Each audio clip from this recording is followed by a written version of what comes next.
Okay, so just a quick review. If you're doing any electrical, even for a second, even just replacing one, light switch, one of the things that you should always have is a Klein Tools voltage tester. And it doesn't matter if it's even Klein Tools, just a voltage tester, period.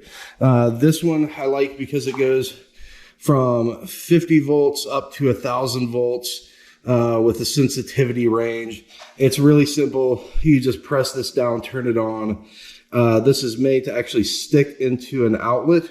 I don't know if you can see that or not, but it's made to stick into an outlet, or even if you just rub this on a wire, it'll tell you if that wire is hot or not. And trust me, as we've been going through doing some of the electrical, we've been coming down into the garage where the electrical panel is, and flipping a switch and going back and going, oh, well, that says the living room circuit, but that freaking thing is hot. So anytime you're ever messing around with electrical, always just use a voltage tester just to make sure the wire you're getting ready to play with is not hot.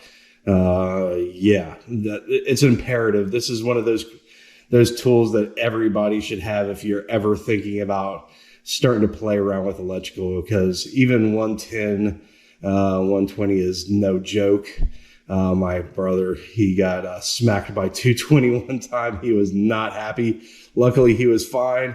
It just zapped him real quick. But basically, he forgot to put the lock out, and he shut everything down. One of the guys came back from lunch, I believe, and saw the circuit was off, popped it back on, and as he was getting ready to start hooking it up, he was like, yeah, he wasn't happy. Anyway, but 110 is no joke. 220 is definitely no joke. But this is such a simple, cheap, easy tool that if you're thinking about doing anything, you got to have it. Okay, talk to you later. Bye.